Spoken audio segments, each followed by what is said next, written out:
Friends, apropos of improving the mind, you probably have often heard the question that newspapermen and journalists often ask people, namely, if you were shipwrecked on an island and could have only one book, which one would you choose?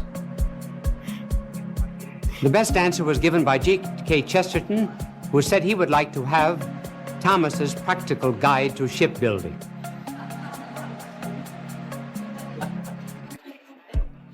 I heard of a man who had been reading so very much about cigarettes being a conditioning cause of cancer that he gave up reading.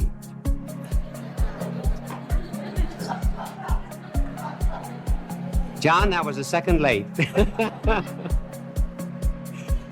And there was a college boy who wrote home to his father and said, Dad, I'm going to save you a little money this year. You will not have to buy any more books for me. I've decided to take over last year's courses.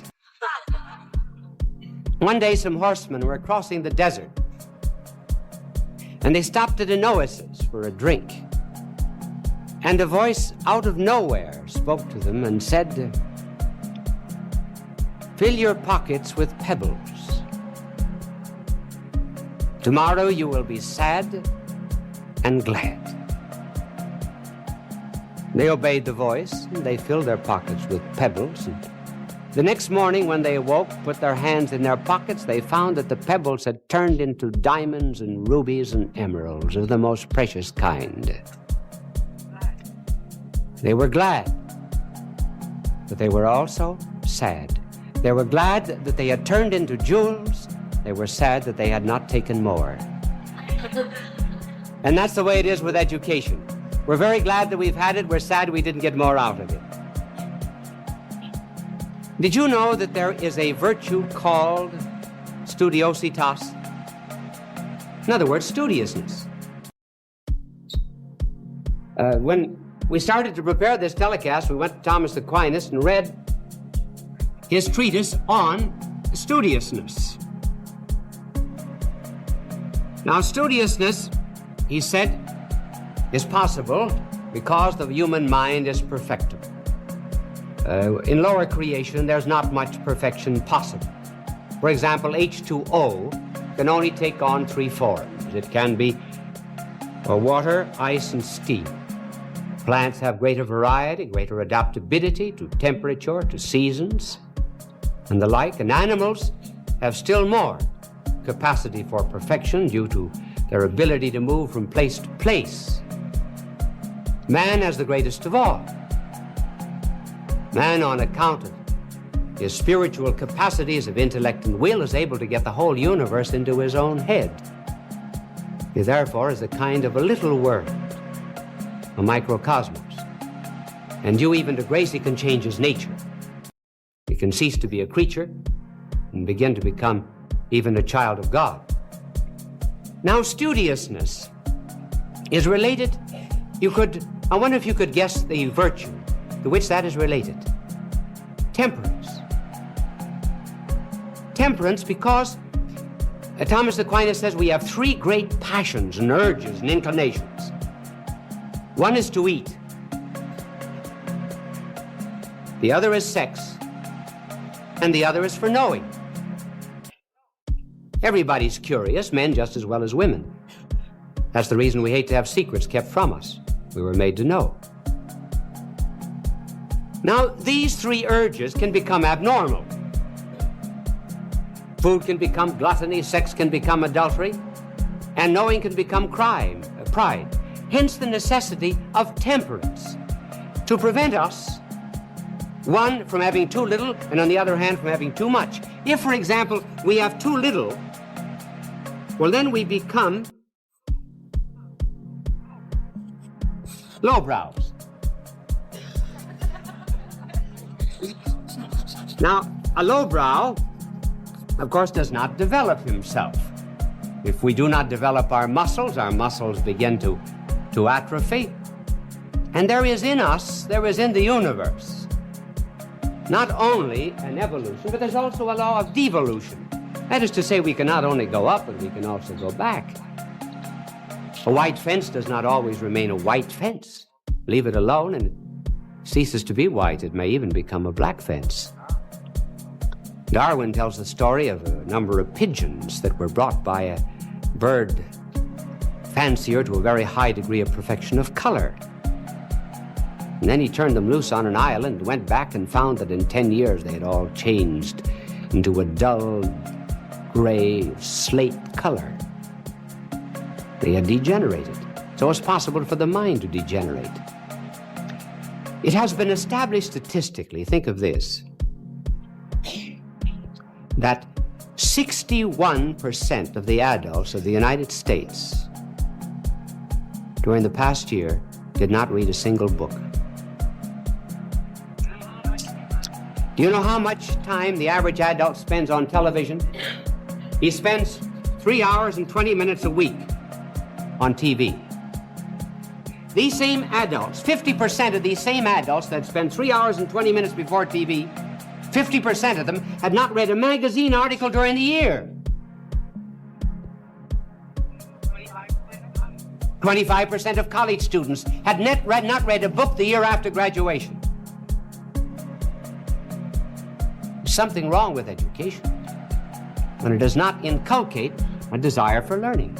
So just as there can be lowbrows, so over here you can have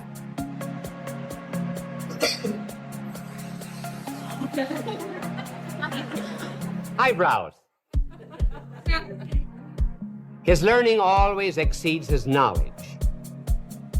Now, a highbrow's knowledge is generally due to over-specialization, or rather his knowledge tends to over-specialization.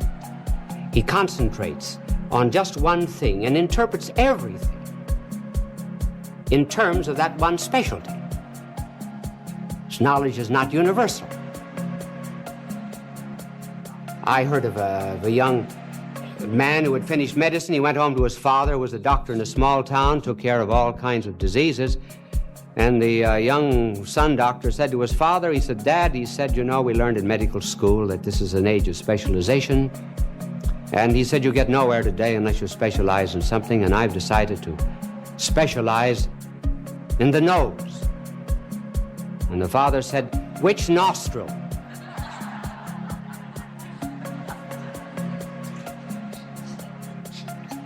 Darwin confessed to the ill effects of specialization. He said, "I've spent my life in one specialty of science," and he said, "I'm very sorry to say now that at the end of my days I've lost all appreciation for poetry and art and good literature, which I enjoyed when I was young and in the university." H.G. Wells once wrote a fantasy on the moon men. He called them the Sealites. And he pictured them all as developing one organ that was in accordance with their specialty. For example, those who just studied music and refused to learn anything else besides music, they were all ears. Glass blowers were nothing but lungs. And chemists had long noses. And scientists were carried around in sedan tubs. They were nothing but globs of intellectual jelly. And one of the ill effects of becoming a highbrow, and this is another mark of him, is he has no use for the common people.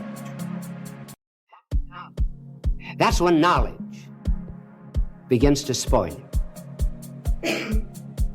When you've lost touch with the common man. Horace, the Roman poet, was that way. He said, I hate the common crowd, and I avoid them. Now these are the two extremes of studiositas. Now let us suppose now that we concentrate on how to improve the mind by a proper use of the virtue of temperance.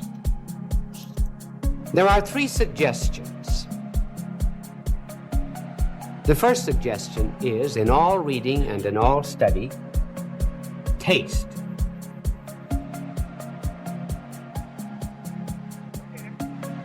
Look at everything you read as you might look at a lollipop. Hold it on a stick. See what flavor it has. Maybe it's not worth reading. Just think, we are full of hygiene laws. We have individual cups for drinking and so forth. And we're protected. If anything gets on our cranberries, we'll not eat them. But garbage for the mind? Anything. We'll pour in all the filth that we please. As one publisher said when someone brought him a very good novel, he said, I know, he said, this is a marvelous novel, but this year we're looking for trash. So you taste. Now, there are some things that are, once you taste them, you see, well, they're not worth bothering with. Too much. They're all right as a taste. Recreational reading. Take, for example, an exclusive diet of novels and TV. When people just sit glued to a TV drama in which emotions are provoked and evoked. The emotions of love and hate and jealousy and fear and dread and anxiety and so forth. As we turn over the pages of the novel, we become more and more stirred. And as we listen to the Westerner and we see that man with the white hat on, and there are 50,000 bullets are shot through that white hat, all the black hats, they're knocked everywhere, but that white hat never comes off his head. And you become so full of dread that maybe someday that man's going to lose his white hat. What would happen to the world? And what are all these emotions directed against? Fictitious characters. A book, paper. Why can't you see that after a while our emotions are like the spring on a screen door? Pulled and pulled so often that after a while it loses all of its resiliency. And then later on in life, there come real objects and problems toward which the emotions of love and hate and anger and justice and so forth should be aroused.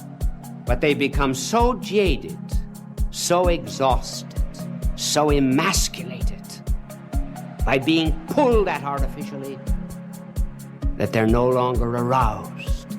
And that is why in the face of social injustices, dishonesties, affecting one industry after another and politics, we remain cold. Our emotional life is gone. That's one of the evil effects of too steady a diet. And students, when they go to colleges, should only taste certain courses. Go in the first day. If the professor does nothing but sit and dictate notes to you, quit the course. Then there are certain courses that are not worth following. Statistics of the year. They'll be useless next year. Some courses on sociology.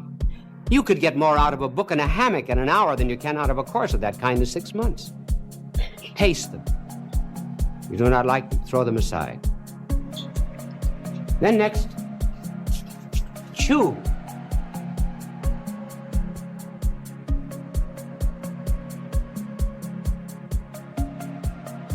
When we get hold of something good, and we masticate it in order to take out of it all the flavor that is there. Now this chewing means that we are not always just looking at the book. We first of all have to put forth considerable effort.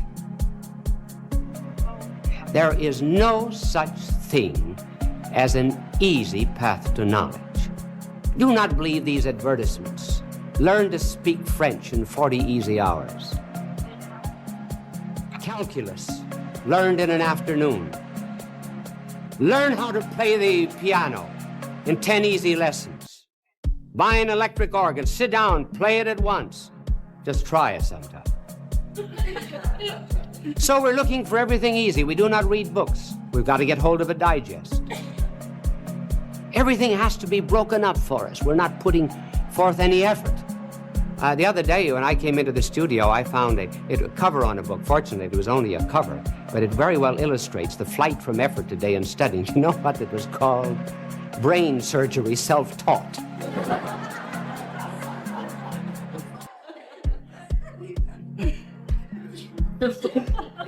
So we are not, therefore, always to be looking at the book. We have to get away from it and meditate on it.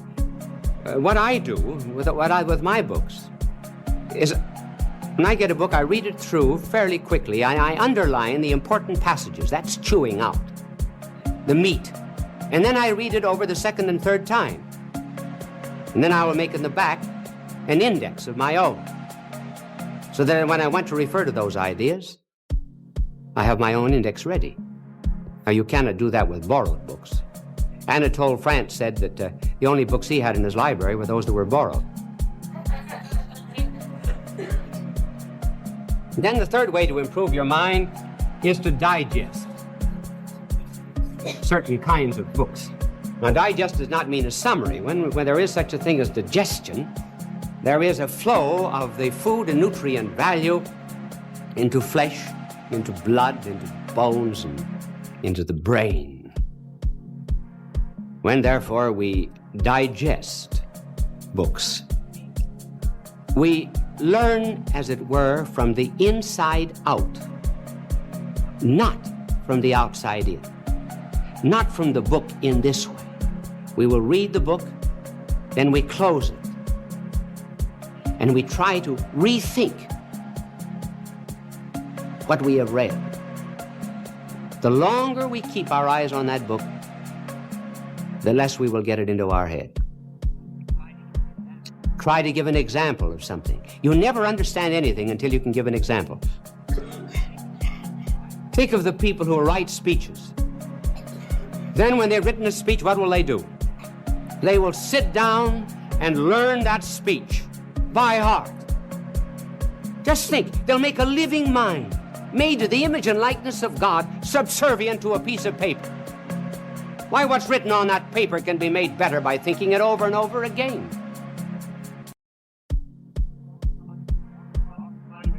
I've often wondered how I can get up here and talk for a half hour and not use an idiot card or teleprompter. Well, it's really very simple. Just simply get ideas into your head. Now, I brought over tonight. There is the telecast of tonight. Right there on that yellow paper. It's written in flesh and blood. And inside out. Now, I've got pyramid here. The reason I'm not touching on pyramids and on quiz shows is because I don't have time. But I don't get nervous about it, you see. I remember once asking Cardinal Mercier, when I left the University of Louvain in Belgium, I said, I may have to teach someday. What's the best way to teach? He says, tear up your notes at the end of every year. And I did that for 25 years. You have eyes, and I have eyes. But the light is not in our eyes. The light is outside of us. We have the same eyes at night as we have in the day. We cannot see at night because we lack the additional light of the sun. And so too, for the understanding of many things, we have to appeal to the light that is outside of us, namely the light of God. That is one of the reasons why I have in my house, I've got about 8,000 books. Our house is only 25 feet wide, and so I've got them everywhere. Now, this library here is a simulation of my own study.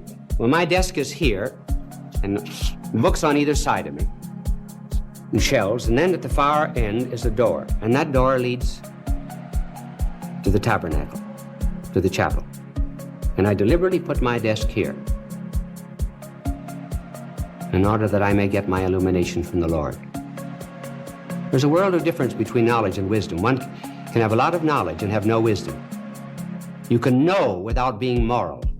In order to have wisdom, you have to be good. That's the reason. Never go to a psychiatrist who's divorced or is not leading a good life. He can't give you any wisdom. He can never help you. And so when divine wisdom came down to this earth, who are the people who came to have their minds improved? Two classes, shepherds, wise men. And the wise men found what every student wants, the wisdom of God. Fulton J. Sheen is indeed a man for all seasons. He walked a paced beat, allowing us to glimpse his nature and ponder its worth and to enjoy its presence. Bishop Sheen authored over 90 books. He broadcast countless radio and television programs and ministered in many parts of the world to people of every belief. As he said many times, it is not a unity of religion we plead for, but a unity of religious people. We may not be able to meet in the same pew, but we can meet on our knees. He was the son of a farmer who entered the clergy in 1919, and on his way to becoming an archbishop, he wrote more than 60 books and attracted a long list of followers. But most of us will remember Bishop Sheen as a television personality. In life is worth living. And now, His Excellency, Bishop Fulton J. Sheen. His most popular series, Life is Worth Living, attracted a weekly audience of up to 30 million and won him an Emmy Award in 1952. His sense of humor was definitely a strong part of his magnetism. Take, for example, this comment about his television ratings.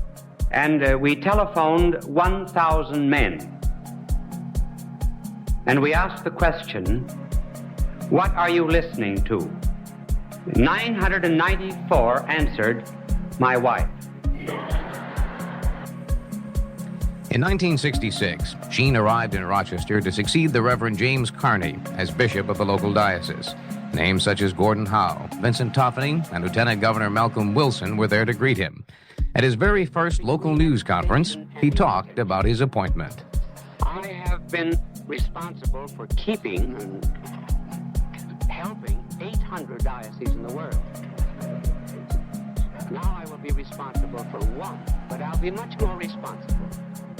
When asked how he might handle any problems in the local diocese, he responded with a short parable of sorts. Because it is very much like a third baseman coming to a new club and you say, well now, how are you going to play the first ball?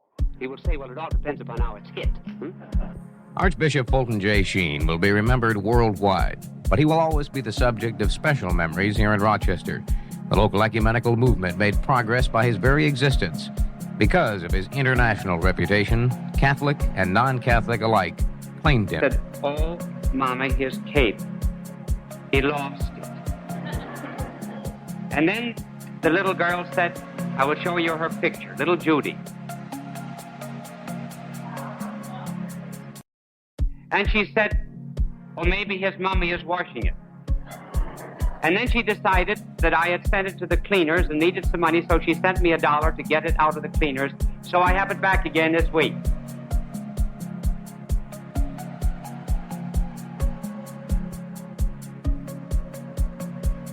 Before I tell you about the historical Moses, and I can never think of the historical Moses without thinking of this one. A few years ago, I gave the retreat to the Trappist monks in Gethsemane, Kentucky. These men, 205 of them, practically never talked. Their lives were dedicated to penance and prayer. And the first conference was always about 4 o'clock in the morning. And this particular morning, I quoted something that Moses said, and everybody roared. Imagine at 4 o'clock in the morning, Moses being funny. And I said to the abbot afterwards, why did everybody laugh? And I said, Moses. He said, you'll find out. So later on, I was seeing each of the monks individually. Finally, one came to the door when I opened it, and I said, glory be to heaven, where did you get all this fat? He said, what do you mean fat? Well, I said, how much do you weigh? He said, 180 pounds. Well, I said, you weigh twice as much as all the others in here. And he said, I'm not fat. I lost 80 pounds since I've been in. I said, what's your name? He said, Moses.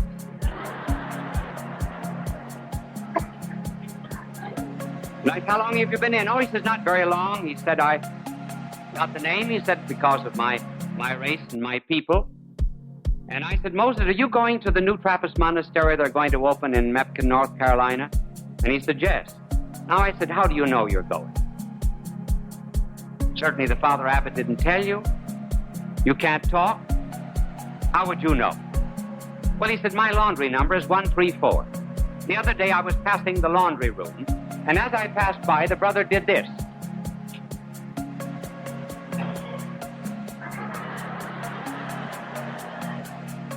So Moses says, that means I'm going to Mepkin. And I said, Moses, why do you want to go? Well, he said, there's much more merit in going to a new foundation because there are fewer conveniences. And I said, do you want me to ask Father Abbot for permission for you to go so that you may be sure you get there? He said, yes. So I asked Father Abbot, is Moses going to Mepkin? He said, no. Well, I said, will you let him go? He said, all right. If you want him to go, Moses goes. About 6 months later, I got a letter from the Father Abbot of the new foundation, and he said, we made Moses econome in charge of the money. We pray for you every day, but I think unkindly of you 6 times a day because I can't get any money out of Moses, and you're responsible for Moses.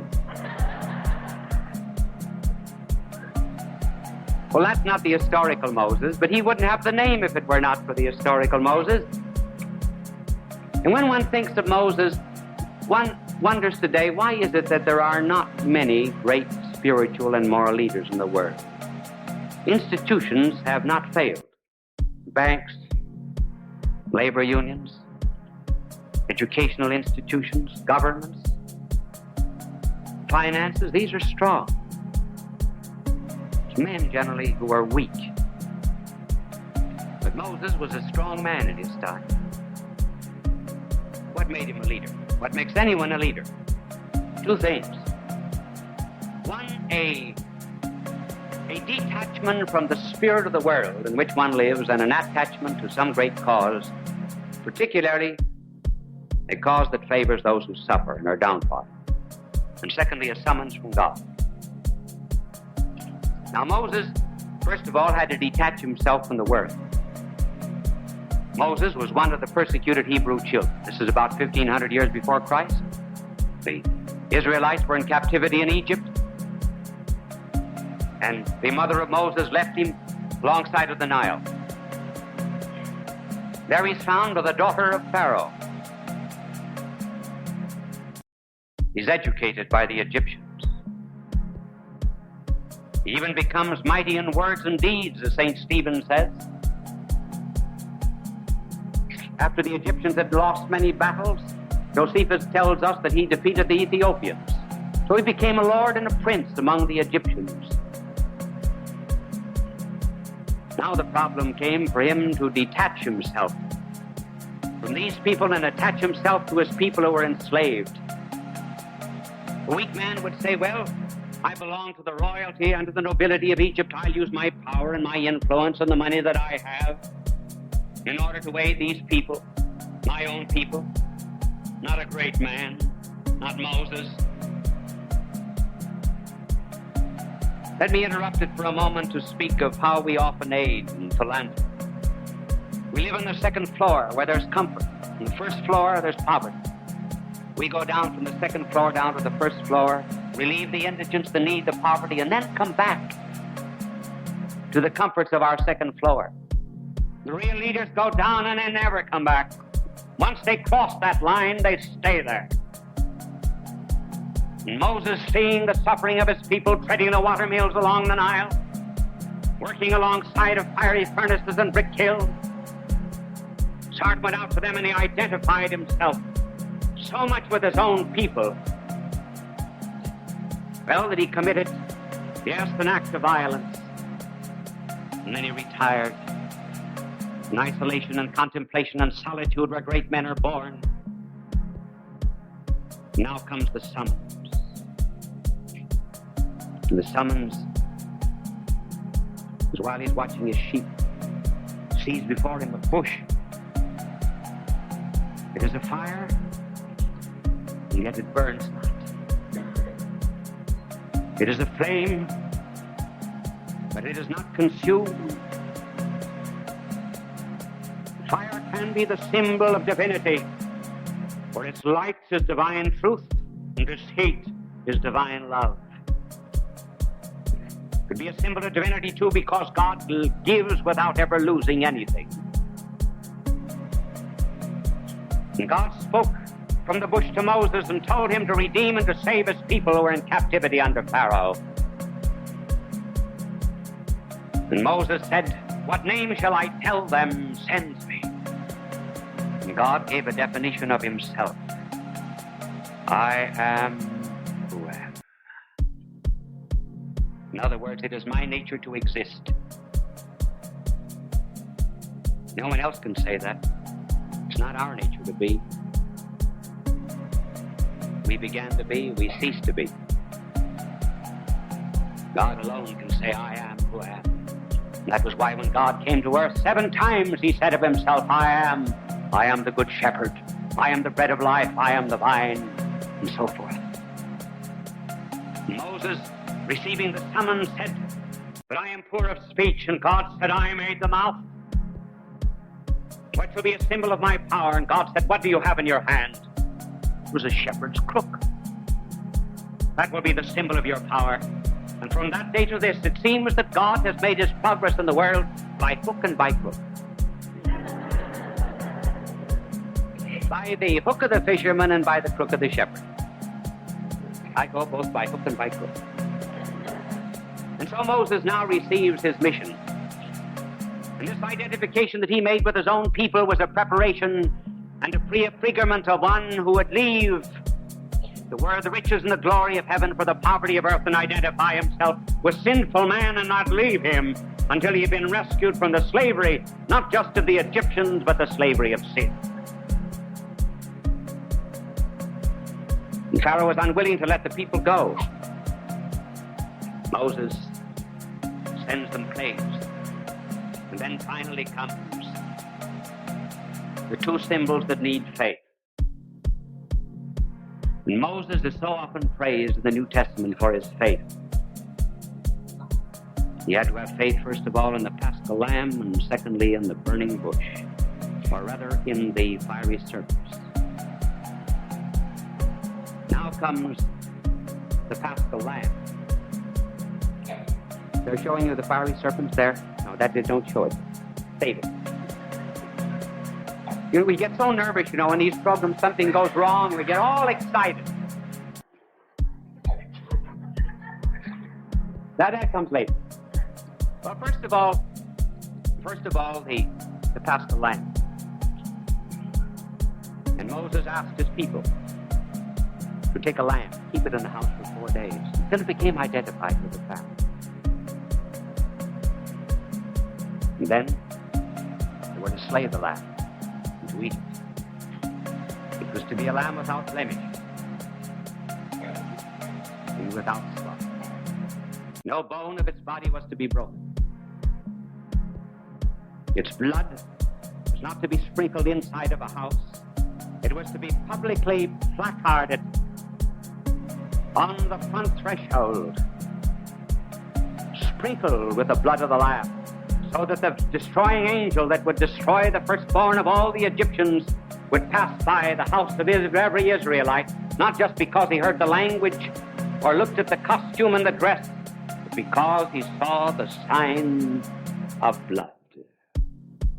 And Moses said, and this lamb shall be a perpetual remembrance. Moses had to have faith in that Paschal lamb. What is there in a lamb's blood that will save people from the destroying angel as the firstborn of another nation dies? Nothing in itself. Moses knew it. As the Old Testament said, it was not the blood of the lamb, but the Savior to which it pointed. Later on, there would come someone to whom Moses pointed. When he would be seen along the banks of the Jordan, John the Baptist would say, behold the Lamb of God, who taketh away the sins of the world. The redemption from the slavery of Egypt became the symbol of the redemption from sin. And this new Lamb, say the night of the Last Supper, take and eat. Not a bone of his body was to be broken. And on the cross, the bones of the 2 thieves were broken, but not the bone of the Lamb of God. And his blood was to be sprinkled publicly, placarded on the crossroads of the civilization of Jerusalem, Athens, and Rome, on a cross.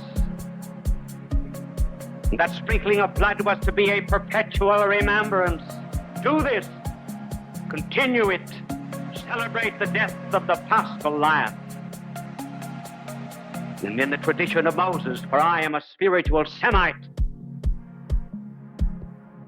I celebrate it. That sacrifice of the Lamb this morning. Moses had to have faith in something else too.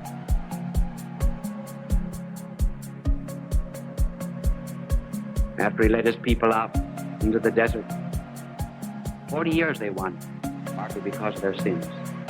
I want to interrupt here because it comes back into my mind now. When I was a little boy, I heard a riddle. I thought it was the funniest riddle I ever heard. I was only about 8. And it just comes into my mind now. Imagine, 92 years later. And you know what it was? Why didn't the Israelites starve during the 40 years in the desert? And the answer was because of the sandwiches there.